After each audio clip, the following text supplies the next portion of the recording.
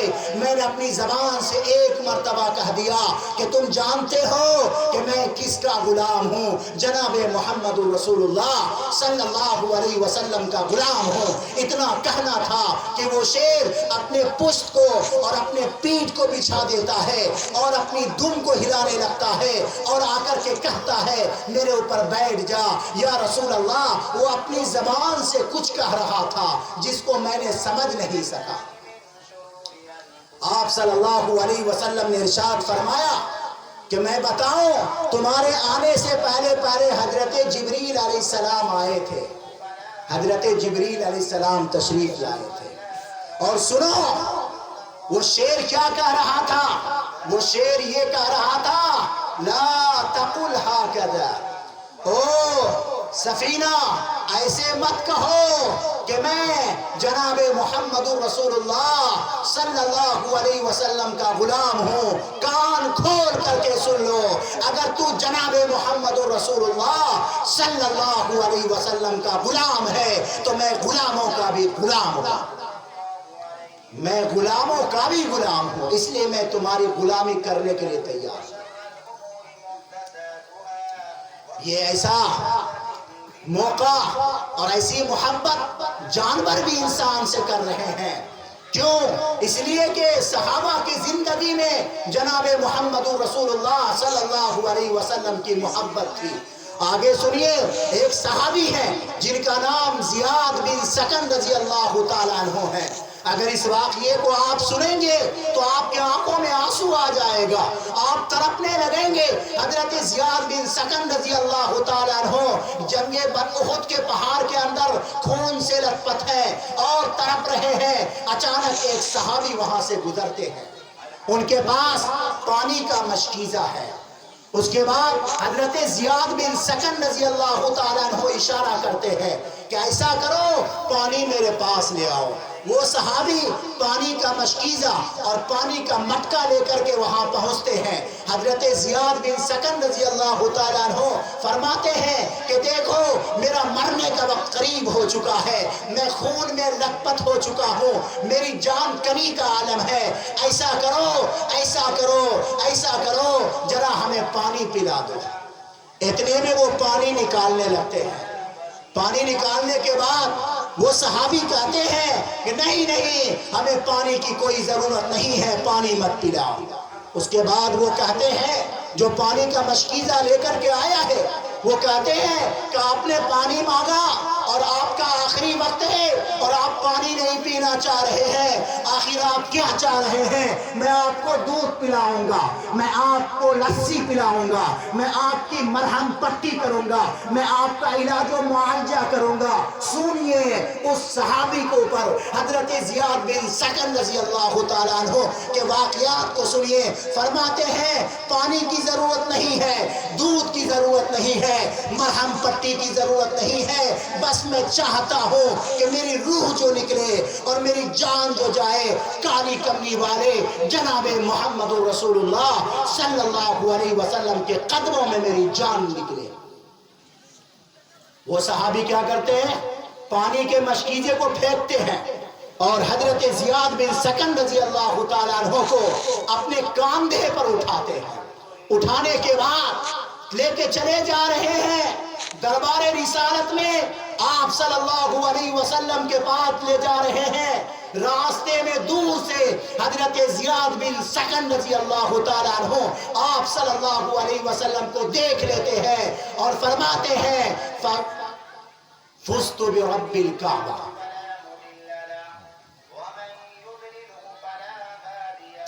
فرماتے ہیں اترکین، ہم کو چھوڑو، اور اس کے بعد کہہ رہے ہیں فزت ورب الکعبہ، رب کعبہ کی قسم، رب کعبہ کی قسم، رب کعبہ کی قسم، ہمیں چھوڑ دے، ہم بالکل کامیاب ہو چکے ہیں۔ وہ صحابی چھوڑ دیتے ہیں، کھسکتا ہوا لڑھکتا ہوا قریب پہنچتا ہے جناب محمد رسول اللہ صلی اللہ علیہ وسلم کے دربار میں پہنچتا ہے اور اپنا رخسار کو اور اپنے گال کو آپ صلی اللہ علیہ وسلم کے قدموں میں ڈال دیتا ہے۔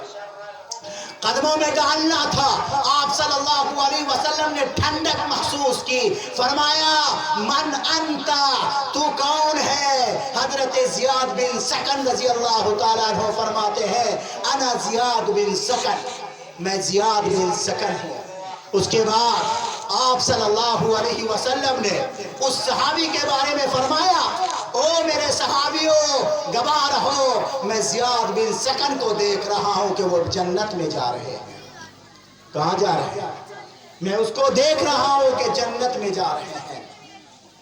نکل جائے دم تیرے قدموں کے نیچے, نکل جائے دم تیرے قدموں کے نیچے, زندگی کی آخری حسرت ہے ساقی, زندگی کی آخری حسرت ہے ساقی.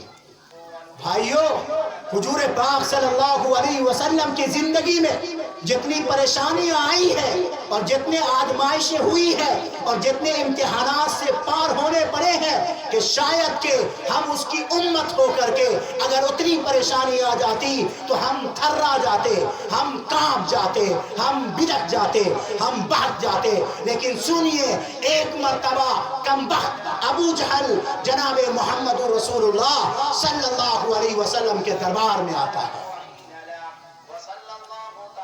آپ صلی اللہ علیہ وسلم کی رحمت کو دیکھیے, حضور پاک صلی اللہ علیہ وسلم کی وہ شان دیکھیے. ہزاروں سلام نازل ہو, ہم آپ صلی اللہ علیہ وسلم کے قدموں کے دھول کو اپنے آنکھوں میں لگاتے ہیں. سنیے اس واقعے کو.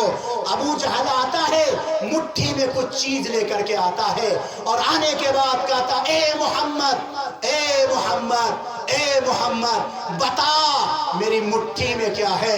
اگر تو بتا دے گا کہ میری مٹھی میں کیا ہے تو میں آج کے بعد تجھے آخری نبی مان لوں گا اور میں ایمان لے آؤں گا. جناب محمد رسول اللہ صلی اللہ علیہ وسلم نے ارشاد فرمایا او ابو جہل, میں بتاؤں کہ تمہاری مٹھی میں کیا ہے یا مٹھی کی چیز بتائے کہ میں کیا ہوں؟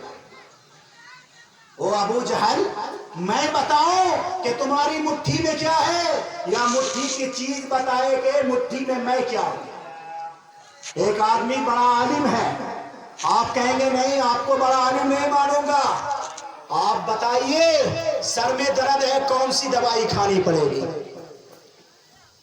تو بھائی دوائی کوئی ڈاکٹر بتائے گا, ہاں کوئی مسئلے کی بات ہوگی تو پھر کوئی عالم بنائے گا, کوئی مفتی صاحب بتائے گا, لیکن دوائی کی بات نہیں بتائے گا. اور یہ بات نہیں ہے کہ اگر دوائی کے بارے میں بتا دیا تو آپ کو اس کی صلاحیت کے بارے میں اندازہ لگ جائے گا. نہیں نہیں, یہ علم جو ہے اللہ تبارک و تعالیٰ کے طرف سے ایک عطیہ ہے, جس کو چاہتا ہے وَمَا أُوتِيتُم مِّنَ الْعِلْمِ إِلَّا قَلِيلًا, جتنا بھی علم دے دیا جائے, اپنے وقت کا سب سے بڑا مفتی صاحب کیوں نہ بن جائے, سب سے بڑا عالم کیوں نہ بن جائے, لیکن یاد رکھیے جناب محمد رسول اللہ صلی اللہ علیہ وسلم سے بڑا عالم اور کوئی مفتی نہیں گزرا ہے اور اللہ سے بڑا کوئی عالم ہو ہی نہیں سکتا.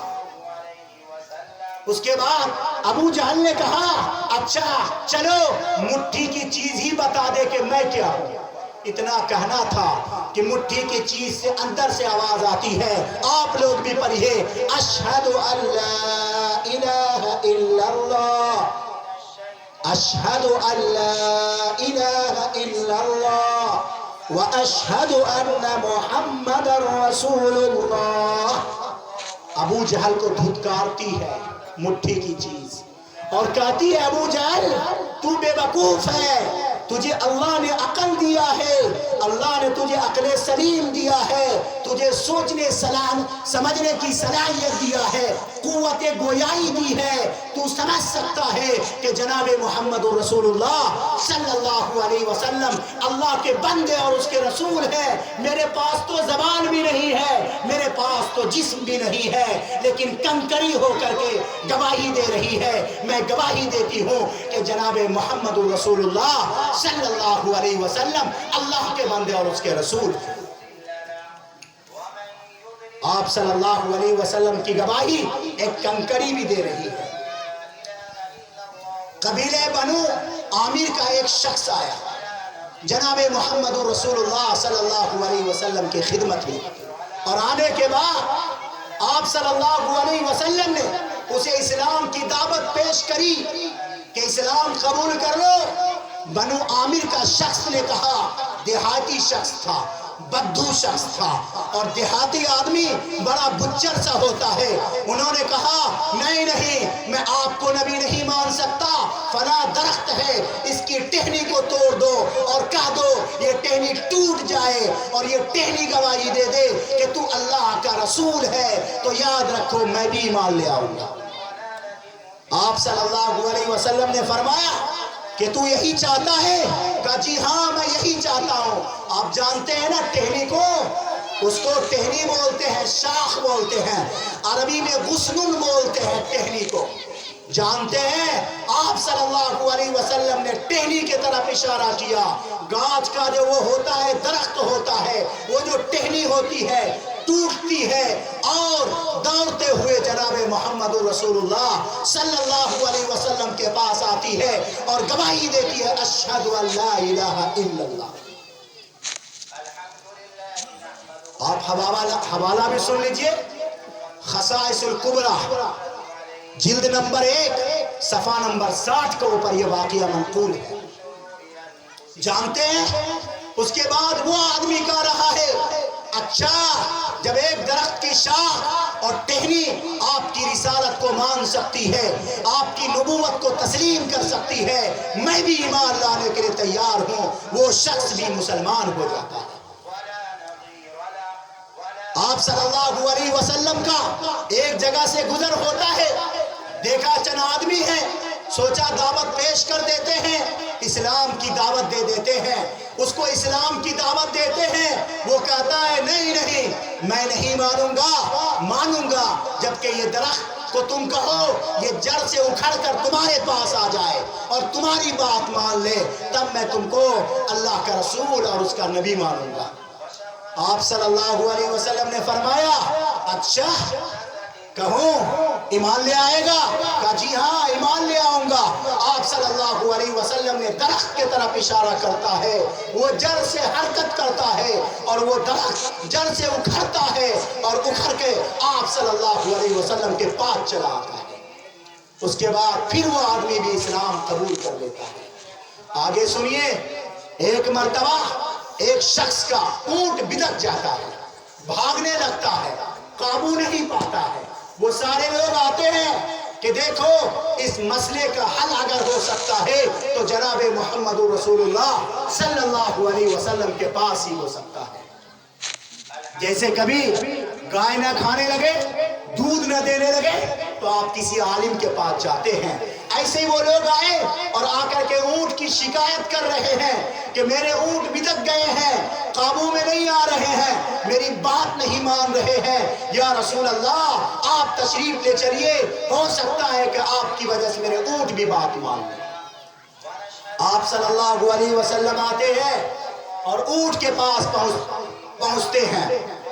پہنچا تو قریب ہونے لگے، بستی والوں نے کہا، لوگوں نے کہا، اونٹ کے مالک نے کہا قریب مت ہوئیے، یہ بدک چکا ہے، قابو میں نہیں ہے، ہو سکتا ہے کہ آپ پر حملہ کر دے اور آپ کو کچل بھی دے۔ آپ صلی اللہ علیہ وسلم نے فرمایا اگر ہم کو کچلے گا تو ہم سمجھیں گے جیسے ہی اونٹ کے قریب پہنچتے ہیں قربان جائیے جناب محمد رسول اللہ صلی اللہ علیہ وسلم کی ذات گرامی پر اونٹ کی نظر آپ صلی اللہ علیہ وسلم پر پڑتی ہے، اونٹ کا غصہ ٹھنڈا ہو جاتا ہے، اونٹ کا راگ ختم ہو جاتا ہے اور اپنے سر کو جناب محمد رسول اللہ صلی اللہ علیہ وسلم کے قدموں میں ڈال دیتا ہے اور شکایت کرنے لگتا ہے حضور یہ میرا مالک ہے، میرے اندر صلاحیت ہے، میرے اندر طاقت ہے کہ ہم 50 کلو کا وزن برداشت کر سکتے ہیں، لیکن یہ میرا مالک ہے 50 نہیں 200 کلو وزن ڈال دیتا ہے، کھانے کے لیے صحیح غذا نہیں دیتا ہے اور سونے کے لیے اچھی جگہ نہیں دیتا ہے، اس لیے میں اس کی بات نہیں مانتا ہوں، یا رسول اللہ ہم آپ سے شکایت کرتے ہیں کہ میرے مالک کو آپ سمجھا دیں۔ آپ صلی اللہ علیہ وسلم نے اونٹ کے مالک کو بلایا اور اس کے بعد فرمایا کہ تمہارے جانور تمہاری شکایت کر رہے ہیں، تمہاری بات کہاں سے مانیں گے؟ اس لیے کہ تم اس کے اوپر زیادہ ڈال دیتے ہو جتنا کہ یہ برداشت نہیں کر سکتا ہے۔ اس کے بعد وہ آدمی کہہ رہا ہے یا رسول اللہ آپ کو ایک اونٹ سجدہ کر سکتا ہے تو کیا میں بھی آپ کو سجدہ کر سکتا ہوں؟ اب سنیے یہاں پر مرہم پٹی ہو جائے گی. کیا کر رہے ہیں؟ میں نے اونٹ کو دیکھا کہ وہ آپ کو سجدہ کر رہے ہیں تو کیا میں بھی آپ کو سجدہ کر سکتا ہوں؟ آپ صلی اللہ علیہ وسلم نے ارشاد فرمایا نہیں. اور سنیے مرنے کے وقت میں بھی حدیث موجود ہے. آپ صلی اللہ علیہ وسلم نے فرمایا تھا نماز قائم کرنا، عورتوں کے حقوق کو ادا کرنا، غلاموں پر رحم کرنا اور میری قبر کو پوجا پاٹ مت بنانا، سجدہ گاہ مت بنانا، میری قبر کو سجدہ گاہ مت بنانا. جب آپ صلی اللہ علیہ وسلم اپنی قبر کو سجدہ گاہ بنانے سے منع فرما رہے ہیں تو آگے آپ سمجھ سکتے ہیں کہ دنیا کے اس سے بڑی کوئی ہستی نہیں ہو سکتی آپ صلی اللہ علیہ وسلم کے ہستی کے سامنے، اور آپ صلی اللہ علیہ وسلم کی ذات کے سامنے، اور آپ صلی اللہ علیہ وسلم کی شخصیت کے سامنے کوئی نہیں ہو سکتی شخصیت. لیکن آپ صلی اللہ علیہ وسلم نے سجدہ سے منع فرمایا تو پھر پیر پیغمبر اور کہاں سے آ گئے؟ آپ نے فرمایا سنو، اگر اللہ کے بعد، سنو اللہ کے بعد اگر سجدہ کرنے کا حکم ہوتا تو میں ایک بیوی کو حکم دیتا کہ وہ اپنے شوہر کو سجدہ کرے، لیکن اللہ کے علاوہ کسی کو سجدہ کرنا جائز نہیں ہے. اس لیے میں کسی خواتین کو اور کسی عورت کو یہ اجازت نہیں دیتا ہوں کہ وہ اپنے شوہر کو بھی سجدہ کرے. اس سے آپ نے سمجھ لیا کہ سجدہ صرف شرک ایک ایسا گناہ ہے کہ اللہ تبارک و تعالی شرک سے بہت ناراض ہوتے ہیں. ان اللہ لا یغفر ان یشرک به ویغفر ما دون ذلك لمن یشاء. اللہ تعالیٰ قرآن کریم میں فرماتے ہیں سورۃ النساء میں کہ شرک کے علاوہ جتنا بھی گناہ ہوگا معاف کر دیں گے، لیکن شرک اگر کر لیا تو کبھی معاف نہیں کریں گے. مرنے سے پہلے اگر توبہ کر لیتا ہے تو اللہ تبارک و تعالیٰ معاف فرما دیں گے، اور پھر اگر بغیر توبہ ہی کا مر گیا تو یاد رکھیے اللہ تبارک و تعالیٰ رحیم ہے، اللہ کریم ہے، اللہ ستار ہے. ہو سکتا ہے کہ اللہ تبارک و تعالیٰ معاف فرما دے.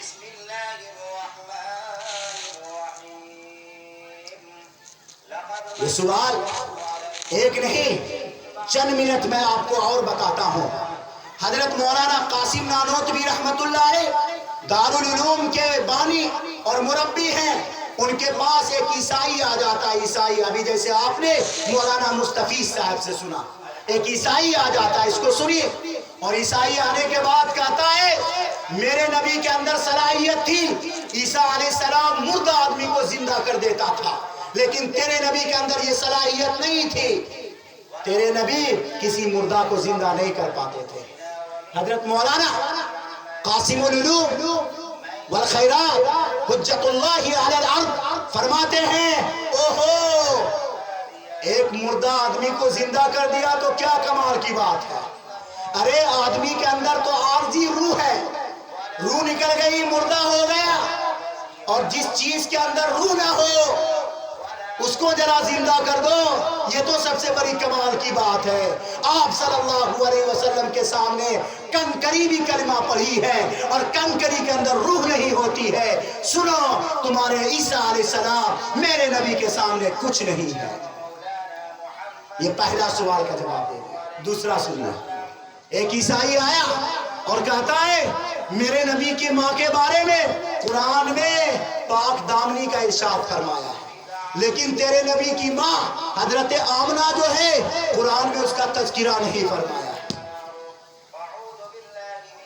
اگر ہم ہوتے، آپ ہوتے تو سوال سن کر کے تھرا جاتے. لیکن سنیے حضرت مولانا قاسم نانوتوی رحمت اللہ علیہ کیا فرماتے ہیں. جب وہ عیسائی سوال کرتا ہے قرآن کہتا ہے وَأُمُّهُ صِدِّيقَةٌ. حضرت عیسیٰ علیہ السلام کی ماں کے بارے میں کہا جا رہا ہے کہ اس کی ماں پاک دامن تھی، سچی بولنے والی تھی، لیکن محمد صلی اللہ علیہ وسلم کے بارے میں ماں کے بارے میں قرآن میں تذکرہ نہیں ہے. ایک عیسائی سوال کر رہا ہے. آپ صلی اللہ علیہ وسلم کی ماں کے بارے میں حضرت مولانا قاسم نانوتوی رحمۃ اللہ علیہ نے فرمایا، سنو اللہ تعالیٰ نے قرآن میں یہ آیت کیوں نازل فرمایا؟ اس لیے کہ حضرت مریم علیہ السلام کے اوپر لوگوں کو شک ہو گیا تھا، اس لیے کہ عیسیٰ علیہ السلام جو پیدا ہوئے بغیر باپ کا پیدا ہوئے، آدم علیہ السلام جو پیدا ہوئے بغیر ماں اور باپ کے پیدا ہوئے، اور عیسیٰ علیہ السلام جو پیدا ہوئے بغیر باپ کے۔ حضرت مریم علیہ السلام کی شادی نہیں ہے تو شک ہو گیا تھا، اس لیے اللہ تبارک و تعالیٰ نے وَأُمُّهُ صِدِّیقَہ فرمایا کہ اس کی ماں پاک دامن تھی۔ اسی بات کو دور کرنے کے لیے اللہ تعالیٰ نے قرآن کریم میں فرمایا۔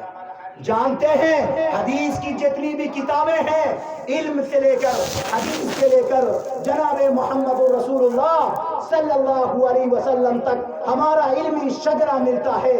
سنیے حضرت مولانا قاسم نانوتوی رحمت اللہ علیہ علم حاصل کیا شاہ اسحاق سے، شاہ اسحاق رحمت اللہ علیہ نے علم حاصل کیا شاہ عبد الغنی سے، شاہ عبد الغنی رحمت اللہ علیہ نے علم حاصل کیا شاہ عبد العزیز سے، شاہ عبد العزیز رحمت اللہ علیہ نے علم حاصل کیا شاہ ولی اللہ محدث دہلوی رحمت اللہ علیہ سے، اور شاہ ولی اللہ محدث دہلوی رحمت اللہ علیہ نے علم حاصل کیا شیخ ابو طاہر مدنی سے، شیخ ابو طاہر مدنی نے علم حاصل کیا محمد بن احمد سے، اور محمد بن احمد نے علم حاصل کیا حافظ حسام الدین سے، اور حافظ حسام الدین نے علم حاصل کیا محمد بن ربی سے، محمد بن ربی نے علم حاصل کیا محمد بن ربی نے علم حاصل کیا امام ترمذی سے، اور امام ترمذی نے علم حاصل کیا حضرت امام بخاری رحمت اللہ علیہ سے، اور امام بخاری رحمت اللہ علیہ نے علم حاصل کیا حضرت حماد سے، اور حضرت حماد نے علم حاصل کیا امام عبداللہ ابن مبارک سے، عبداللہ ابن مبارک نے علم حاصل کیا امام ابو حنیفہ رحمت اللہ علیہ سے، اور امام ابو حنیفہ رحمت اللہ علیہ نے علم حاصل کیا حضرت انس بن مالک رضی اللہ تعالیٰ عنہ سے، اور حضرت انس بن مالک رضی اللہ تعالیٰ عنہ نے علم حاصل کیا جناب محمد رسول اللہ صلی اللہ علیہ وسلم۔ ہمارے پاس علمی شجرہ بھی موجود ہے، اس کو ہم بھلا نہیں سکتے۔ آگے آئیے، آپ صلی اللہ علیہ وسلم کے دربار میں ہم کو ایک پرچی بھی ملی ہے کہ ہماری ماں بہنیں بھی ہیں، ان کے بارے میں بھی چند باتیں آنی چاہیے۔ ابھی بہت ساری باتیں باقی ہے، لیکن سنیے، یہ واقعات اصح السیر ایک کتاب ہے، اس کے اندر یہ واقعات سیرت نگاروں نے لکھی ہے۔ اس کے بارے میں حضرت علامہ شبلی رحمت اللہ علیہ اور امام غزالی رحمت اللہ علیہ نے اس واقعے کو نقل کیا ہے۔ سنیے، آپ صلی اللہ علیہ وسلم کے دربار میں ایک عورت آتی ہے، ان کے پاس ایک بچی گودی میں ہے اور ایک بچی زمین کے اوپر ہے، اور اس کو لے کر کے آتی ہے، اس خواہش سے آتی ہے کہ آپ صلی اللہ علیہ وسلم کے دربار میں کچھ مل جائے گا۔ پہنچتی ہے، پہنچنے کے بعد دستک دیتی ہے، آواز لگاتی ہے، اندر سے آواز آتی ہے اور دروازہ کھولتی ہے۔ کھولنے کے بعد وہ عورت بولتی ہے، میرا شوہر انتقال ہونے سے فلاں غزوے میں انتقال ہو چکے ہیں، 7 دن ہو چکا ہے، میرے پاس کوئی کمانے والا نہیں ہے، مارکیٹ سے کچھ لانے والا نہیں ہے، میری ایک چھوٹی چھوٹی بچی ہے، 7 دن ہو چکا ہے، کھانے کو کچھ نہیں مل رہا ہے، بھوک مری ہے اور فاقہ کشی ہے، میں پانی پہ گزر اور بسر کر رہی ہوں۔ حضرت عائشہ صدیقہ رضی اللہ تعالی عنہ گھر جاتی ہے، اور اندر جانے کے بعد سنیے، توشہ دان تلاش کرتی ہے، ٹفن تلاش کرتی ہے۔ سرکار کا گھر ہے، محمد صلی اللہ علیہ وسلم کا گھر ہے، جس کے بارے میں اللہ تعالیٰ نے فرمایا تھا کہ پہاڑ کی طرف اگر آپ اشارہ کر دیں گے تو پورے پہاڑ کو ہم سونے میں بدل دیں گے۔ اس کے گھر کے حالات کو دیکھیے، کچھ نہیں ہے، تلاش کرنے کے بعد 2 کھجوریں ملتی ہے، وہ کھجور حضرت عائشہ لاتی ہے اور اس بیوہ عورت کے ہاتھوں میں ڈال دیتی ہے، وہ عورت کھجور کو لیتی ہے، نہیں کھاتی ہے، اور چھوٹی چھوٹی جو دو دو بچیاں ہیں ان کے ہاتھ میں ایک ایک کر کے دے دیتی ہے۔ وہ چھوٹی چھوٹی بچیاں کھجور کو پکڑتی ہے اور ایسے لپکتی ہے جیسے کہ کوئی کتا ہو یا کوئی جانور ہو جو ایک ہفتے سے بھوکا ہو۔ وہ بچی منہ میں کھجور لیتی ہے اور کھا لیتی ہے، اور اس کے بعد حضرت عائشہ دیکھتی رہ جاتی ہے اور فرماتی ہے بہن تو بھی تو 7 دن سے بھوکی ہے، تو نے بچی کیوں کھجور کھلا دی اور خود نہیں کھائی، ذرا تو بھی کھا لیتی۔ وہ ماں جواب دیتی ہے، وہ ماں جواب دیتی ہے، وہ ماں کہتی ہے کہ بہن تو نہیں جانتی ہے، بچہ کھا لیا، بچی کا پیٹ بھر گیا، یاد رکھو میرا پیٹ بھر گیا۔ ماں کسی کے بھوک کو برداشت نہیں کر سکتی، اور خاص طور پر اپنے بچے کے بھوک کو برداشت نہیں کر سکتی۔ باپ اپنے بچے کو بھوک کو برداشت نہیں کر سکتا ہے۔ حضرت عائشہ سوچتی ہے کہ پھر اس کو کچھ دیا جائے اور کھلایا جائے، پھر گھر کے اندر جاتی ہے، تلاش کرتی ہے، ایک بوری میں ایک کھجور ملتی ہے، وہ کھجور لاتی ہے اور اس عورت کو دے دیتی ہے اور فرماتی ہے بہن اس مرتبہ بچی کو نہیں، اس مرتبہ کھجور تو کھا لے۔ قربان جائیے صحابیہ پر، وہ کھجور بھی 50-50 کرتی ہے، نصف نصف کرتی ہے۔ آدھی کھجور ایک بچی کو دے دیتی ہے اور آدھی کھجور دوسری بچی کو دے دیتی ہے، اور کہتی ہے بہن 7 دن سے پانی پی ہوں اور ذرا پانی پلا دے، بچی کا پیٹ بھر گیا، میرا بھی پیٹ بھر گیا۔ پانی پیتی ہے، چلی جاتی ہے۔ اتنے میں محسن انسانیت، شافی محشر، کالی کملی والے نبی، مدینے کے سرکار، تاجدار بطحہ، محمد عربی رحمت للعالمین، جناب محمد رسول اللہ صلی اللہ علیہ وسلم تشریف لے آتے ہیں۔ حضرت عائشہ آگے بڑھتی ہے اور فرماتے یا رسول اللہ آپ کے آنے سے پہلے پہلے عجیب و غریب واقعہ پیش آیا ہے۔ ایک عورت ہے جس کا شوہر فلاں جنگ کے اندر شہید ہو گیا ہے، کھانے کے لیے کچھ نہیں ہے، میں نے 2 کھجوریں دی، دونوں بچی کو دے دیا، پھر میں نے 1 کھجور دی، بچی کو دے دیا۔ یا رسول اللہ اس کے بارے میں کیا آپ کچھ فرما سکتے ہیں؟ سنیے، آپ صلی اللہ علیہ وسلم کے آنکھوں میں آنسو آ گئے، آپ صلی اللہ علیہ وسلم کی آنکھ تر ہو گئی اور فرمایا عائشہ، او عائشہ، عائشہ جاؤ اور اس عورت کو تلاش کر کے لاؤ، اگر مل جاتی ہے تو ٹھیک ہے، اور اگر نہیں ملتی ہے تو سنو اسے جنت کی بشارت دے دو کہ جناب محمد رسول اللہ صلی اللہ علیہ وسلم فرما رہے ہیں کہ تو جنتی ہے۔ کیا ہے؟ جنتی ہے، جس کو اللہ تبارک و تعالیٰ نے 2 لڑکیاں عطا فرمائی،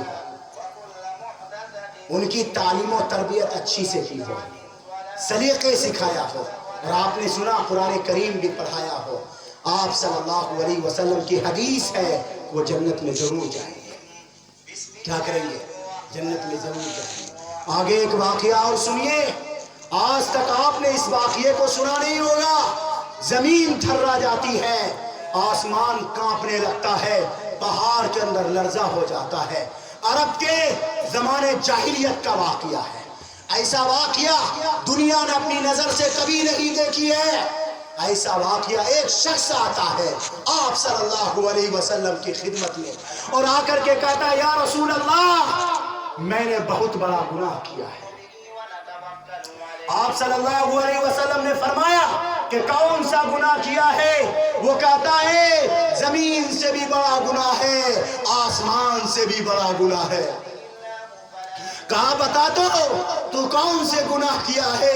وہ کہتا ہے کہ میں بہت بڑا گناہ کیا ہوں، میرے دل سے بات نہیں نکل رہی ہے، میرے زبان پہ وہ بات نہیں چل رہی ہے۔ آپ صلی اللہ علیہ وسلم نے فرمایا کیا تو نے شرک کیا ہے؟ کیا تو نے شرک کیا ہے؟ وہ آدمی کہتا ہے نہیں میں نے شرک بھی نہیں کیا ہے، اس سے بھی بڑا گناہ کیا ہے۔ پھر آپ صلی اللہ علیہ وسلم نے فرمایا کیا تو نے جھوٹ بولا ہے؟ کہا نہیں میں نے جھوٹ بھی نہیں بولا ہے۔ پھر آپ نے فرمایا کیا تو نے اللہ کے ساتھ کسی کا کفر کیا ہے، یعنی کفر والا اعمال کیا ہے؟ کہا نہیں نہیں یہ بھی نہیں کیا ہے۔ کہا کیا تو نے زنا کیا ہے؟ کہا نہیں نہیں میں نے زنا بھی نہیں کیا ہے۔ کہا کیا تو نے کسی کو قتل کیا ہے؟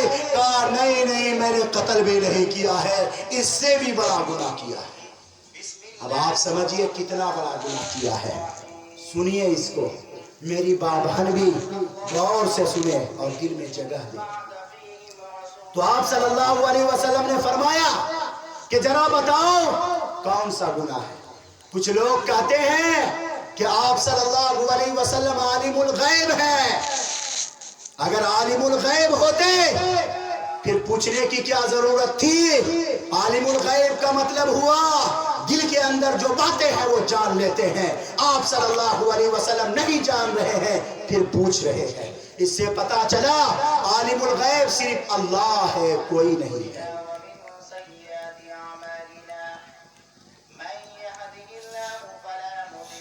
فرمایا آپ صلی اللہ علیہ وسلم نے بتاؤ کون سا گناہ کیا ہے؟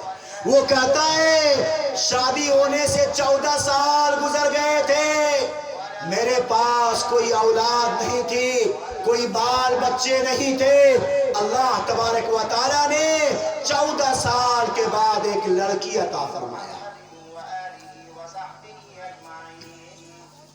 اور جس وقت وہ لڑکی پیدا ہوتی ہے عرب کا دستور ہے اور عرب کا قانون اور اصول ہے کہ جس گھر میں لڑکی پیدا ہو، اگر صبح میں پیدا ہو رہی ہے تو سورج کے نکلنے سے پہلے اسے زندہ درگور کر دیا جائے۔ ابو جہل مکہ کا سردار ہے، انہوں نے اعلان کر دیا ہے، اور اگر نہیں کرتا ہے زندہ درگور اپنی بیٹی کو تو یاد رکھو بیٹی کو تو زندہ درگور ابو جہل کرے گا۔ ابو جہل کہہ رہا ہے بیٹی کے ساتھ ساتھ اس کے ماں باپ کو بھی زندہ درگور کر دیا جائے۔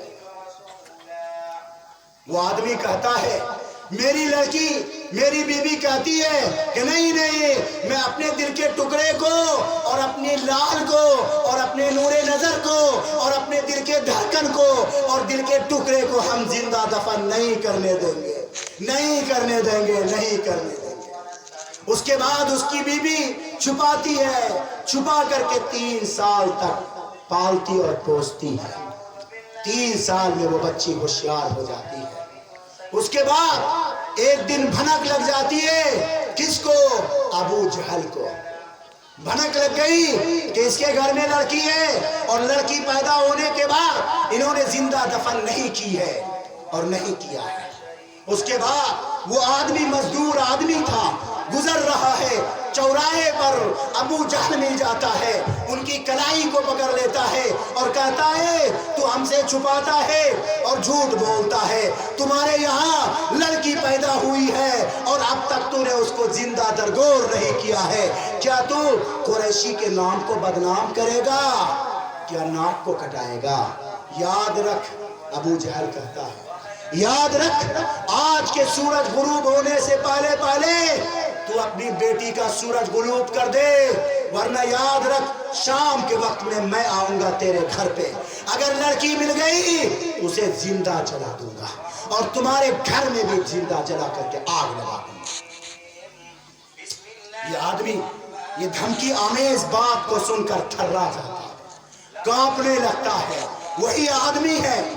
وہی آدمی اپنا واقعہ بیان کرتا ہے کہ جب میں گھر سے باہر جاتا تھا مزدوری کرنے کے لیے، جب شام کے وقت میں آتا تھا، میری پیاری سی بیٹی، میری ننھی سی بیٹی، میری دلاری سی بیٹی سینے میں چپک جاتی تھی، میرے چہرے کے گرد و غبار کو دور کرتی تھی، سر پہ ہاتھ پھیرتی تھی، پیر دباتی تھی اور کہتی تھی ابو آج آپ کا صبح سے لے کے شام تک کیسا گزرا؟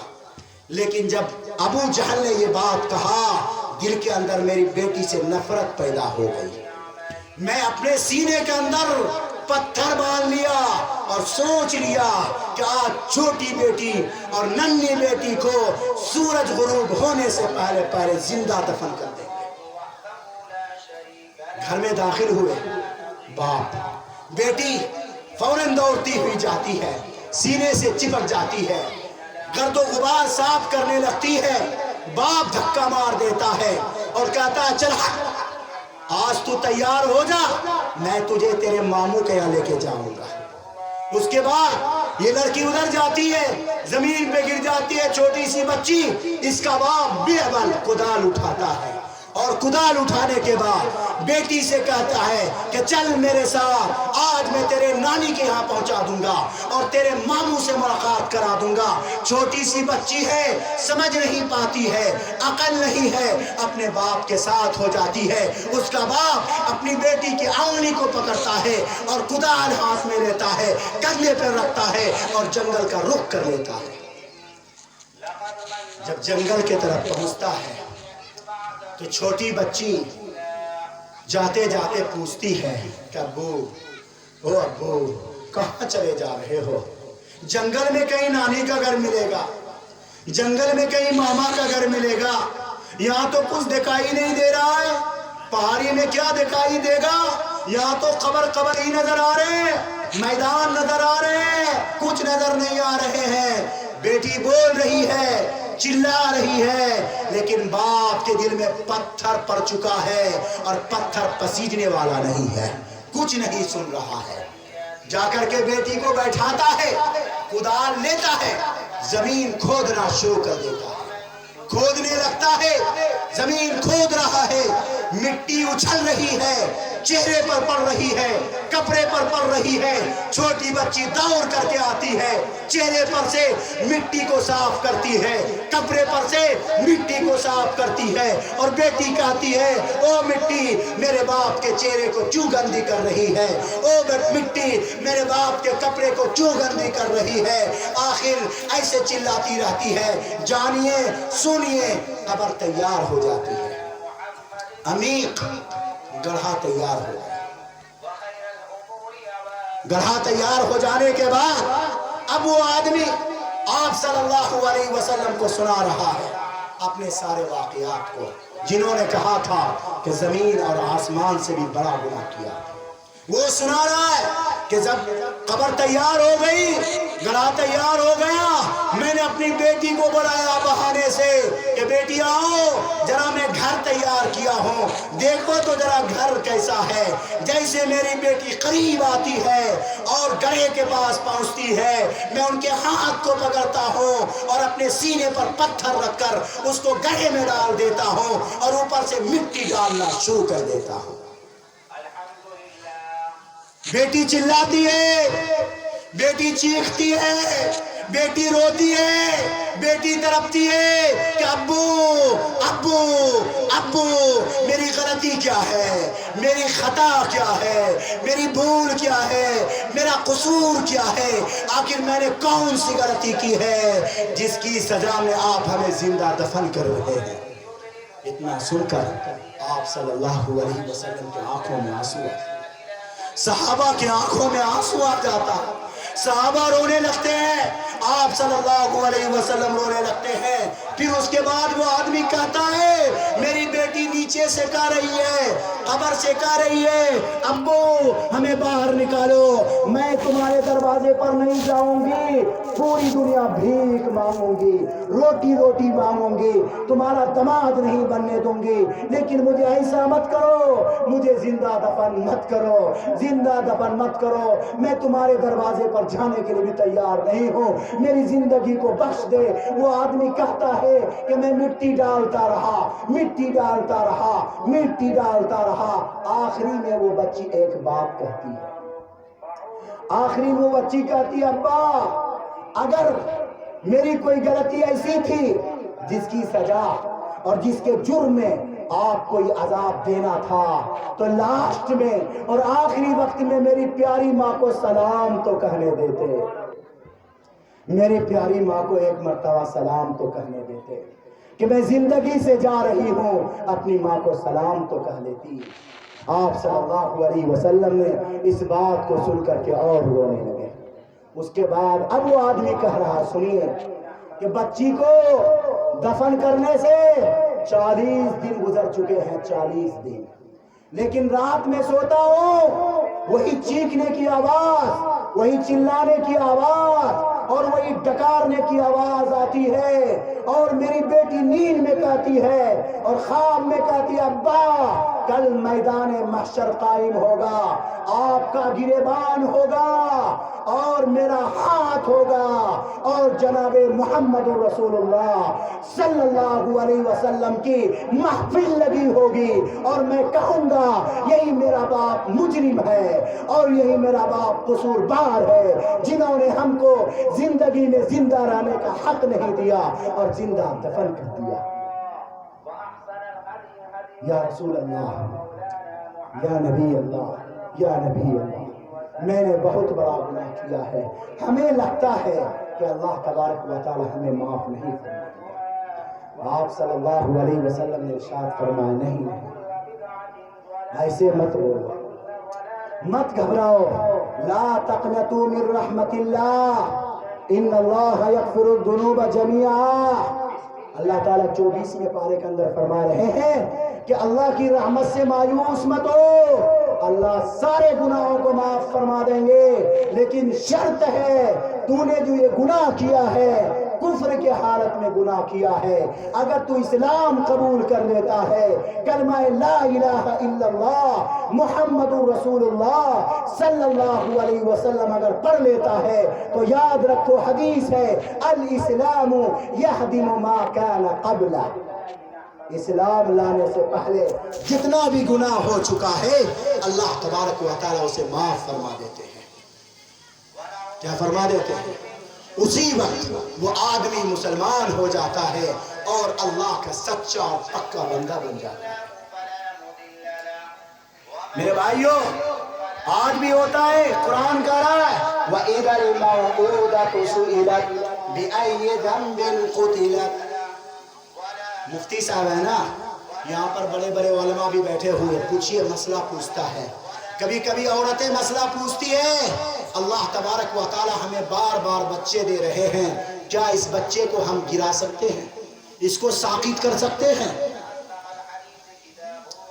ہمارے یہاں دوائیاں چلتی ہیں، بچے کو گرانے کی دوائیاں چلتی ہیں، لیکن یاد رکھیے اللہ تبارک و تعالی اگر دے رہے ہیں تو حدیث سنیے، کل قیامت کے دن حضور پاک صلی اللہ علیہ وسلم نے ارشاد فرمایا جتنے بھی نبی ہوں گے ان کی امت جتنی ہوگی، میری امت کی اگر کثرت ہوگی، میری امت زیادہ ہوگی تو میں فخر کے ساتھ اور سر اٹھا کے کہہ سکتا ہوں کہ میری امت امت محمدیہ ہے۔ اور یاد رکھیے اگر ہم نے بچے کو گرا دیا ہے تو ایک حرام کام آپ نے کیا ہے۔ وَإِذَا الْمَوْءُودَةُ سُئِلَتْ بِأَيِّ ذَنبٍ قُتِلَتْ، کل یہی بچہ اللہ کے دربار میں کھڑا ہو جائے گا، ماں کے گریبان کو پکڑے گا اور باپ کے گریبان کو پکڑے گا اور کہے گا اللہ اسے جنت مت جانے دو، اس سے پوچھو ہماری کیا غلطی تھی، دنیا میں زندہ رہنے کا حق کیوں نہیں دیا۔ یہ بچہ خود کہے گا، اس لیے ایسی غلطی نہیں ہونی چاہیے۔ ہمارے اندر اللہ تبارک و تعالیٰ دے رہے ہیں، بال بچے دے رہے ہیں، اس سے گھبرانا نہیں چاہیے، رزق دینے والا اللہ ہے، رزق دینے والا اللہ ہے۔ ان اللہ هو الرزاق ذو القوة المتین، اللہ تبارک و تعالیٰ سب سے زبردست رزق دینے والے ہیں۔ اس سے پوچھئے جن عورتوں کی شادی ہو چکی ہے، 10-15 سال گزر چکے ہیں، نیند حرام ہو جاتی ہے، شوہر چھوڑنے کے لیے تیار ہے، 3 طلاق دینے کے لیے تیار ہے، لیکن شوہر کو بھی سمجھنا چاہیے کہ یہ خزانہ بیوی کے پاس نہیں ہے، یہ خزانہ تو اللہ کے پاس ہے۔ حضرت عائشہ صدیقہ رضی اللہ تعالیٰ عنہ ایک مرتبہ چھوٹی بچے کو کھیلتا ہوا پکڑ کے لاتی ہے اور آپ صلی اللہ علیہ وسلم سے عرض کرتی ہے یا رسول اللہ اگر یہ بچہ میری گود میں ہوتا تو حضرت عائشہ کی گود آباد ہوتی۔ آپ صلی اللہ علیہ وسلم نے فرمایا عائشہ ایسی غلطی مت کیا کرو اور یاد رکھو یہ خزانہ بچہ دینے کا خزانہ میرے پاس نہیں ہے، یہ خزانہ تو اللہ کے پاس ہے۔ يَحْبُ لِمَنْ يَشَاءُ إِنَاثًا وَيَحْبُ لِمَنْ يَشَاءُ الذُّكُورَ، اللہ جس کو چاہتے ہیں خالی بیٹی ہی دے دیتے ہیں، اللہ جس کو چاہتے ہیں صرف بیٹا ہی دے دیتے ہیں، اللہ جس کو چاہتے ہیں بیٹی بھی دیتے ہیں بیٹا بھی دیتے ہیں، اور اللہ جس کو چاہتے ہیں عقیمہ بانج رکھ دیتے ہیں۔ یہ صلاحیت تو اللہ کے پاس ہے، یہ صلاحیت کسی نبی کے پاس نہیں، کسی عالم کے پاس بھی نہیں، یہ خزانہ اللہ کے پاس ہے۔ تو آپ نے سنا آپ صلی اللہ علیہ وسلم سے شجر بھی، حجر بھی، جانور بھی، انسان بھی آپ صلی اللہ علیہ وسلم کی باتیں مانی ہیں۔ لیکن آج آئیے چند منٹ اور آپ کا میں لوں گا، اور سنیے جس موضوع پہ بات کرنے کہا ہے میں چاہتا ہوں اس موضوع پر بھی آپ کے سامنے بات کروں۔ اللہ تبارک و تعالیٰ نے سود کو حرام قرار دیا ہے۔ اللہ تعالیٰ قرآن کریم میں فرماتے ہیں احل اللہ البیع وحرم الربا، اللہ تعالیٰ نے سود کو قیامت تک کے لیے حرام قرار دیا، اور خرید و فروخت کو اور بیع و شراء کو اللہ تعالیٰ نے جائز قرار دیا۔ ایک آدمی مسئلہ پوچھ رہا ہے ہم سے فون کر کے کہ مفتی صاحب میرے پاس آنکھ نہیں ہے، میں بزنس نہیں کر سکتا ہوں، کیا میں سود پہ پیسے لگا سکتا ہوں؟ اس لیے کہ میرے پیر بھی خراب ہیں، ہاتھ بھی خراب ہے، ہم کمانے کی صلاحیت نہیں رکھ سکتے ہیں، اور آپ کو اجازت دینی پڑے گی، ہم کو کہہ رہا ہے آپ کو اجازت دینی پڑے گی کہ ہم سود میں پیسہ لگائیں۔ میں نے اس کو کہا ہم سے نہیں پوچھئے، پوری دنیا کے عالم کو اور پوری دنیا کے مفتیان کرام کو جمع کر دیجئے، اور کسی کی ماں کی مجال نہیں ہے کہ جس چیز کو اللہ تعالیٰ نے قیامت تک کے لیے حرام قرار دیا ہے وہ کسی عالم کی مجال نہیں ہے کہ اس کو حلال قرار دے۔ ہم آپ کو اجازت ہی نہیں دے سکتے۔ اللہ نے قرآن کریم میں فرمایا یمحق اللہ الربا ویربی الصدقات، سنیے اللہ تعالیٰ آدمی لاکھ روپے دیتا ہے اس لیے تاکہ مہینے میں 1,00,100 مل جائے۔ 100 روپے آپ کو سمجھ میں آ رہا ہے، بڑھ رہا ہے، لیکن دیکھیے نظر دورائیے جو لوگ سود پہ پیسہ لگاتے ہیں اس کی زندگی کے ہسٹوری کو کھولیے، ان کے واقعات کو پڑھیے، یاد رکھیے آنے والے وقت میں نان شبینہ کا محتاج ہو جاتے ہیں، روٹی کا ٹکڑے کا محتاج ہوتے ہیں، ان کی ساری چیزیں بک جاتی ہیں۔ اور سنیے اللہ تبارک و تعالی قرآن کریم میں فرماتا ہے یا ایھا الذین آمنوا اتقوا اللہ وذروا ما بقی من الربا ان کنتم مومنین، چھوڑ دو سود کے کاروبار کو، چھوڑ دو اگر تم اللہ اور اس کے رسول پر ایمان رکھتے ہو۔ فَإِن لَّمْ تَفْعَلُوا فَأْذَنُوا بِحَرْبٍ مِّنَ اللَّهِ وَرَسُولِهِ، اگر تم اس کو نہیں چھوڑتے ہو، سنیے اگر اس کو نہیں چھوڑتے ہو تو نکل جاؤ میدان میں، اللہ کہہ رہا ہے کہ ہم تم سے جنگ کرنے کے لیے تیار ہیں، اللہ کے رسول کہہ رہے ہیں کہ ہم تم سے جنگ کرنے کے تیار ہیں۔ اب بتائیے اس مجمع میں کوئی ہے؟ ابرہہ بادشاہ جنگ کرنے کے لیے آیا، ابابیل پرندے سے ہلاک کر دیا، فرعون جنگ کرنے کے لیے اللہ سے تیار ہوا، دریائے نیل میں ڈبا دیا، نمرود تیار ہوا، نگڑا مچھر سے اس کو ہلاک و برباد کر دیا۔ اللہ کی طاقت کے سامنے کسی کی طاقت نہیں ہے۔ اللہ کہہ رہا ہے اگر کوئی سود کا کاروبار نہیں چھوڑتا ہے وہ ہم سے جنگ کرنے کے لیے تیار ہو جائے، میدان میں نکل جائے۔ کوئی ہے ماں کا لال جو اللہ سے جنگ بھی جیت سکتا ہو؟ آگے سنیے عن جابر رضی اللہ تعالی عنہ لعن رسول اللہ صلی اللہ علیہ وسلم آکل الربا وموکلہ وکاتبہ وشاہدیہ وما ہم سوا، ابن ماجہ، رواہ ابن ماجہ۔ آپ صلی اللہ علیہ وسلم نے ارشاد فرمایا سود کے لینے والا، سود کا دینے والا، سود کا منشی گیری کرنے والا، سود کا لکھنے والا، یہ سب پر جناب محمد رسول اللہ صلی اللہ علیہ وسلم نے لعنت فرمائی ہے، اور آگے فرمایا سود کا کاروبار کرنا حرام ہے، حرام ہے۔ اور آگے سنیے ایک حدیث میں ہے کہ سود کے 70 شعبے ہیں، ان میں سے مجموعی شعبوں میں سے ایک شعبہ ہے، ایک شعبہ اتنا ہلکا ہے اور اتنا بڑا گناہ ہے، اتنا بڑا گناہ ہے کہ آپ سنیں گے تو کان بھی اڑ جائیں گے آپ کے۔ حضور پاک صلی اللہ علیہ وسلم نے فرمایا کوئی سود کا کاروبار کرتا ہے تو ایسا ہے اپنی امی سے اور اپنی ماں سے 36 مرتبہ زنا کرتا ہے، 36 مرتبہ زنا کرتا ہے۔ کوئی آدمی جو اپنی ماں سے زنا کرے؟ ہے کوئی بیٹا جو اپنی ماں سے زنا کرے؟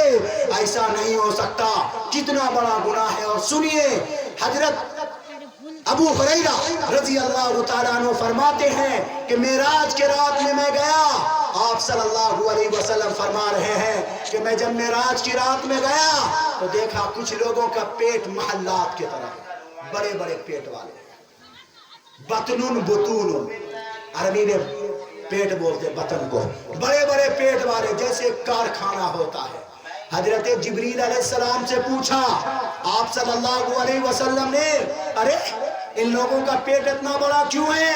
اور اس کے پیٹ میں سانپ دکھائی دے رہا ہے، اور اس کے پیٹ میں بچھو دکھائی دے رہا ہے، اور اس کے پیٹ میں آگ دکھائی دے رہی ہے۔ حضرت جبریل علیہ السلام نے فرمایا حضور آپ نہیں جانتے ہیں، یہ وہی آدمی ہے جو دنیا میں سود خوری کیا کرتا تھا،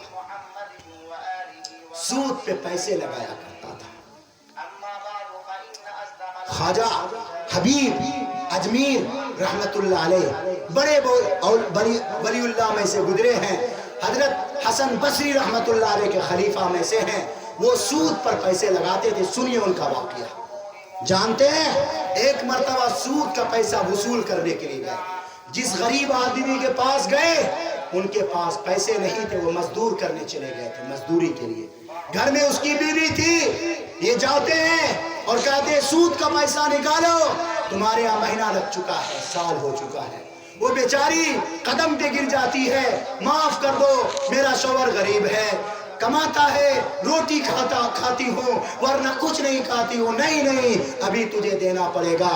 جانتے ہیں پکانے کے لیے کھسی کا سیرا رکھی ہوئی تھی، سود کے طور پر وہ سیرا دے گا کہ جاؤ لے کر کے۔ حبیب اجمیر رحمت اللہ علیہ وہ سیرا لے کر کے آتے ہیں اور اپنی بیوی کو دے دیتے ہیں کہ لو یہ سود کے پیسے سے حاصل شدہ سیرا ہے، اس کو پکاؤ۔ بیوی کہتی ہے خالی گوشت ہی پکائیں گے، آٹا بھی نہیں ہے، گھی بھی نہیں ہے، روٹی کیسے بنے گی؟ کہا بھی جا رہا ہوں، ایک آدمی کو اور پیسہ دیا اس سے بھی لے کر کے آ رہا ہوں۔ دوسرے کے پاس گئے اور جا کر کے سودی پیسے سے اٹھا کر کے، بڑھوتری پیسے سے اٹھا کر کے اس سے آٹا لیا اور اس سے گھی لیا اور لا کر کے اپنی بیوی کو دے دیا کہ تم پکاؤ۔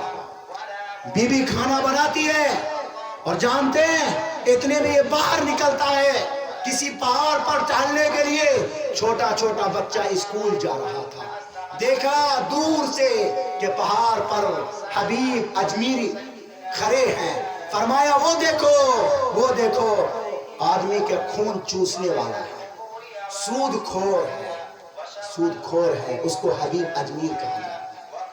یہ بات سن لیا، دل کے اندر لگی، بازار جا رہے تھے، واپس آ گئے، گھر میں گئے اور اپنی بیوی سے کہا نکالو کھانا، بھوک لگی ہے، کھانا کھائیں گے۔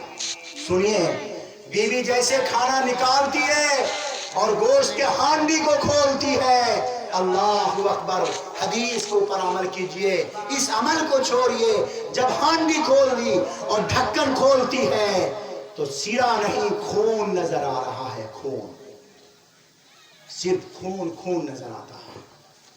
اس کے بعد حبیب اجمیر رحمت اللہ علیہ اسی دن جو یہ دیکھا بڑے توبہ ہو گئے اور تلہ ہو گئے اور اللہ کے دربار میں رجوع کر دیے اور گناہ سے معافی مانگ لیے اور کہا اب ایسی غلطی کبھی نہیں کروں گا۔ اس کے بعد توبہ کر کے مسجد میں چلے گئے، نماز پڑھتے رہے، قرآن کریم کی تلاوت کرتے رہے۔ ایسا آیا اس کے پاس کھانے کے لیے پیسے بھی نہیں ہیں۔ بی بی نے کہا کیسے گاڑی چلے گی، باہر جاؤ تھوڑا کماؤ گے۔ کمانے کے لیے جاتے ہیں، ایک آدمی کے یہاں 10 دن کام کرتے ہیں، 10